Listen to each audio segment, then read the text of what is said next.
ধর্ম নিয়ে আমরা ব্যবসা করেছি বেটা, ধর্ম নিয়ে তো তোরা ব্যবসা করেছিস। এদেশের মুসলমানদের ভাগ পাওয়ার জন্য নির্বাচন আসলে পরে আমি বলি নাই যে তুমি টুপি মাথায় দিছো ভুল করছো, সারা জীবন দাও, সারা জীবন মুখে দাড়ি রাখো, সারা জীবন সুন্নতি পোশাক পরো। নির্বাচন শুরু হয়ে গেলে একদল লোকের মাথায় টুপি উঠে, নির্বাচন গেলে পরে আর টুপি থাকে না। নির্বাচনে খালি সালাম ওরে সালাম, গুরু দেইকেও সালাম দেয়। কি কথা কান আমাদের বরিশালের ওই অঞ্চলের রাজাপুর আছে, ওই অঞ্চলে যাওয়ার পর আমার এক লোক কইল, হুজুর আমার এলাকার মেম্বার খালি দেখলেই সালাম দেয়। রাতে যাইতেছে তো কি বলে যে নাড়া থাকেনি আপনাদের, খেরের পালা নেই, আমাদের বরিশালের ভাষায় নাড়ার মেয়ে, আপনার কি কয় জানি না। তো গরু একটা বাইন্দা রাখছে তো ওইখান থেকে টাইনা টাইনা গরুতে খাইতেছে নাড়া, আওয়াজ হয় না, খস খস খস করে আওয়াজ হইতেছে। এই মনে করে কোনো মানুষ মনে হয় গিয়ে নাড়া টানতেছে, মেয়ে রয়েছে এটা ঘুরে অন্ধকারের মধ্যে সালাম দেয়, আসসালামু আলাইকুম, উত্তর নাই, আবার আসসালামু আলাইকুম, উত্তর নাই, আবার আসসালামু আলাইকুম। কেউ এতবার সালাম দেয় উত্তর দেয় না কেন? লাইট মেরে দেখে গরু দেয় টাইনা টাইনা গালি কতগুলো নাড়া খায়। সিজনাল সালাম, কথা কন না কেন?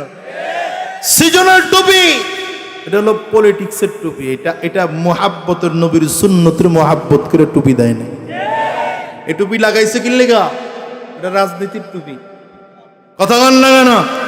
নির্বাচনের আগে আগে খালি নেতা, আরে বাবা রে বাবা, প্রত্যেক মসজিদে গিয়ে গিয়ে নামাজ পড়ে। এটা অরিজিনাল নামাজি না, এটা নির্বাচনের নামাজি। কথা কন না কেন মুসলমান? নির্বাচন আসলে পরে এরা ব্যাস ধরে, আর এরা আমাকে হুজুররা যারা সারা জীবন মাথায় টুপি পড়েছি, সারা জীবন সুন্নতি পোশাক পড়েছি, সারা জীবনে করে দাড়ির মধ্যে খুর লাগানোর কল্পনাও করি নেই, সাহসও করি নেই, এরা যদি আমাকে ধর্ম ব্যবসা কয়, আরে মিয়া জুতা দিয়া বিসমিল্লাহ ছাড়া পিরানো দরকার।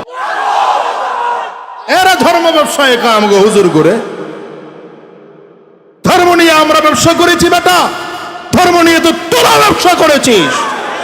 এদেশের মুসলমানদের ভাগ পাওয়ার জন্য নির্বাচন আসলে পরে আমি বলি নাই যে তুমি টুপি মাথায় দিছো ভুল করছো, সারা জীবন দাও, সারা জীবন মুখে দাড়ি রাখো, সারা জীবন সুন্নতি পোশাক পরো। কষ্ট হইতেছে না? এই কথা শোনার জন্য আপনারা প্রস্তুত ছিলেন? এটা এবার রাজনীতির কালিমা বুঝছেন তো? হ্যাঁ, টেনশন করো না, এটা পলিটিক্সের কালিমা পড়ছি আর কি। কেন? দেখলাম যে মোহাম্মদ আমার বাড়ি আসছে, যদি খানা কালিমা না পড়ি তাহলে খানা না খেয়ে চলে যাবে, এটা মক্কায় বদনাম হয়ে যাবে আমার, যেন খানা না খেয়ে না যায়, এটা যেন বদনাম না হয় আমার। এই জন্য আমি পলিটিক্স করে কালিমা পড়ছি, খানা খেয়ে গেল, আমার ইজ্জতটা টিকলো আর কি, মন থেকে পড়ি নাই তো।